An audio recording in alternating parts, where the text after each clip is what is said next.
Alright, Tiffany, so you sent me an email about your project. This is your assignment, and you're asking me about the fishbowl, how to paint glass, things like that.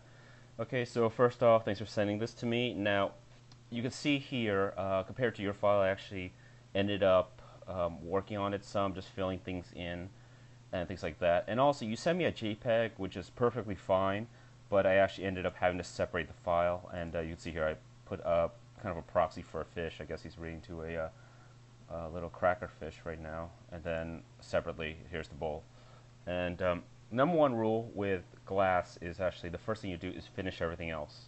The glass effect is probably the end. It's one of the last things you do in your painting.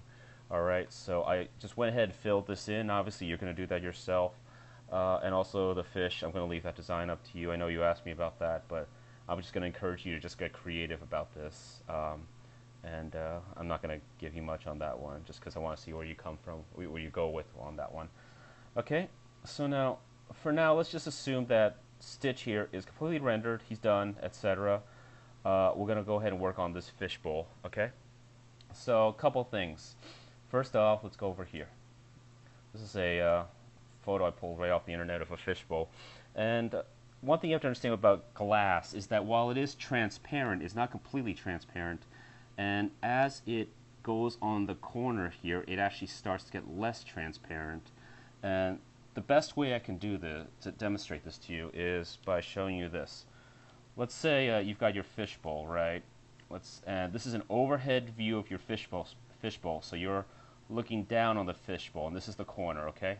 Now, when light passes through here and here, it's got all this space here. So, and the glass is relatively thin, etc. The glass is like really thin here and really thin here. So it actually just passes through relatively easy. Now, as you get closer to here, especially see here in the corner, this is exaggerated, but these lines here are the thickness of the glass. So that's the thickness of the glass, etc. Obviously, it's really blown up for this effect, etc. Okay, so as I said before, if you've got light coming through here, it's relatively thin slivers of glass that needs to pass through. So for the most part, most of the light will pass through. However, once you start reaching the edge here, you can take a look. Let's say the light passes through right here. It's really small here, a small difference here, but you can see it's actually starting to get a little thicker now for the glass to pass through. And then let's go through here. It's getting even thicker. And then by the time it goes through here, it's got all this glass to get through. Okay? So what does that mean? That means that for the most part, you're going to be mostly transparent here, but as you get closer to the edges, this is more visible here. You can see it's getting less and less transparent. Okay? So you want to keep that in mind.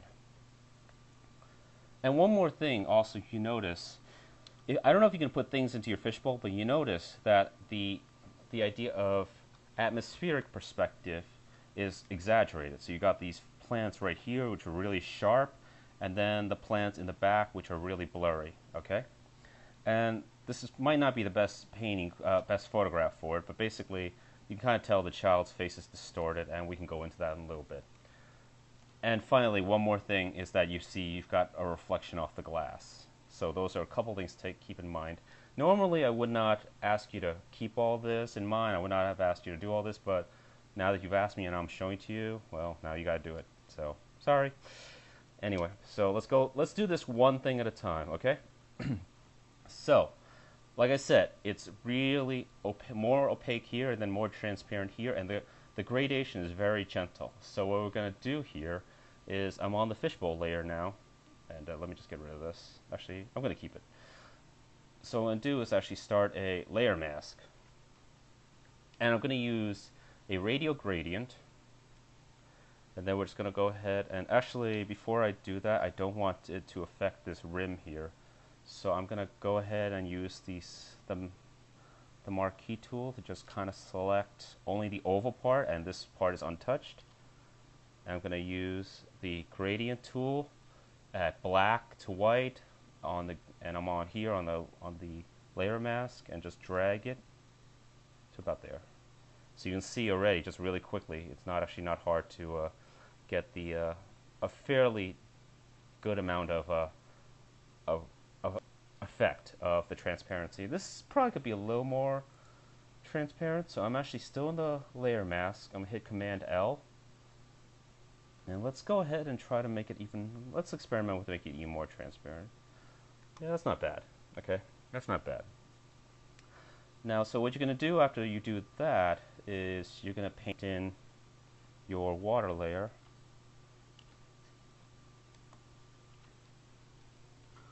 So let's go ahead and paint it in right here.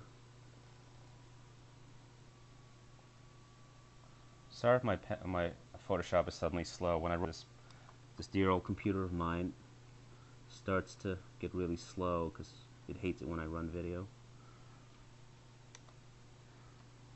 And now I'm trying to keep it somewhat irregular so that it's not, because you know it's still water, organic, things like that.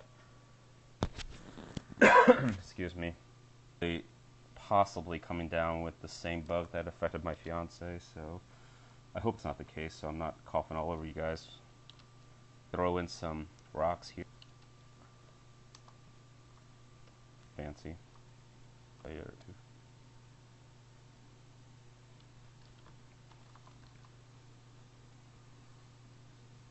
And then let's go ahead and effect that we see with the. So make that a 30. I'll pass dry.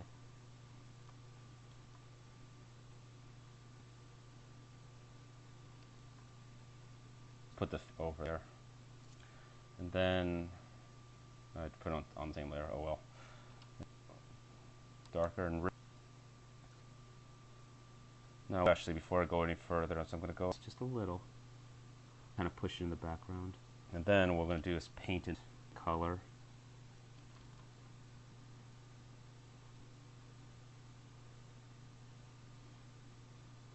I'm just doing. Now we've got a little bit. Now we've got the bowl transparent. We've got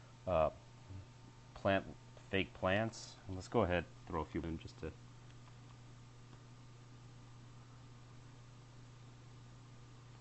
Note that even with the bubbles, I'm not just drawing circles. I'm trying to vary up the. And actually, I don't like how these are lines. I'm just going to move them around. This is what.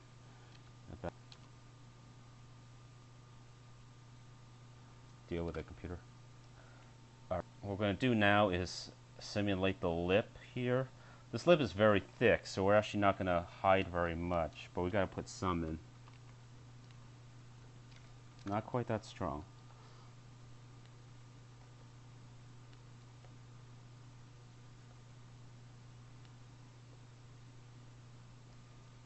All right. Now what we're going to do next is we're going to put a reflection. Now this you can see, I don't know if you can see really close, but you know, it's just got the background with the window and even the photographer. We don't need to go that far. Just a simple, well, I hope, it seems like your light source is coming from, that's impossible to see. It seems like your light source is coming from this direction, considering how you have a cast shadow there, and it kind of seems like it's coming that way and that way, so, and that's all in shadow. So, with that in mind, what we're going to do is just put some highlights right here.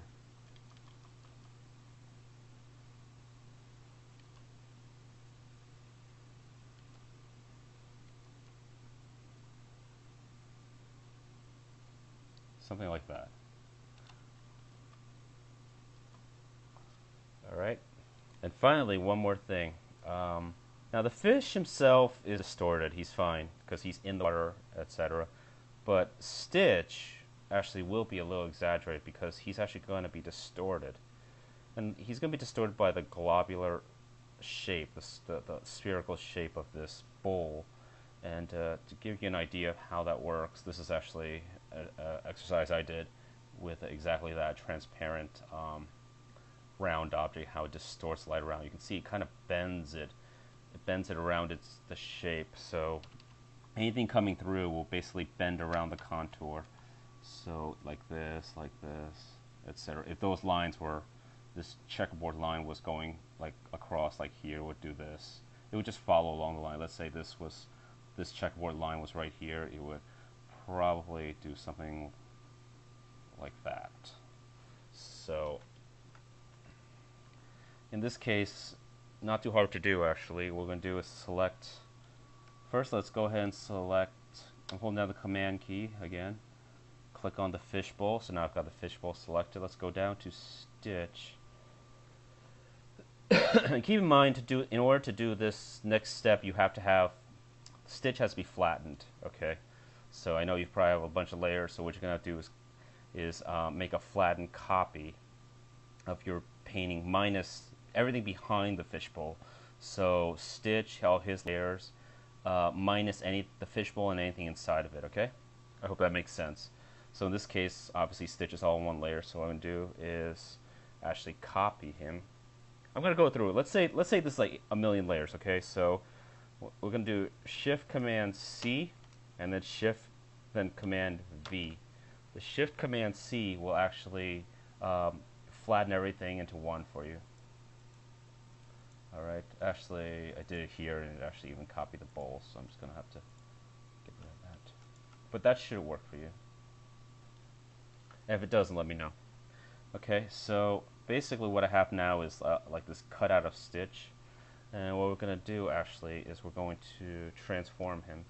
Hit Command T, use our buddy here, the warp, mesh warp. And let's just go ahead and once my computer decides to catch up, there we go. Warp that out. And don't worry about all this stuff going over. It's going to be a somewhat subtler effect, actually. Just because, you know, it's actually not much behind him, behind the fishbowl that belongs to Stitch. And now you've got obviously all this stuff out here, so what we're going to do is hold down the command key, hit the fishbowl again. Again, I'm in this new thing that I just distorted. Use the layer mask, and that should hide it. Really subtle, but it's, you know, it's in keeping with the distortion that you would have here. Alright, so hopefully that answers your question. Go ahead and let me know if you need anything else. But overall, this is a cool idea. It's looking good. So I just want to see you finish it. One more thing I'd recommend is try to keep the light a little cozier, because you know he's reading to his fish. It's a it seems like a more intimate scene, almost like parent and child. So let's make the light cozy just to get that point across. Okay, so good job, Tiffany, and I'll see you on Tuesday. Okay, so good job, Tiffany, and I'll see you on Tuesday.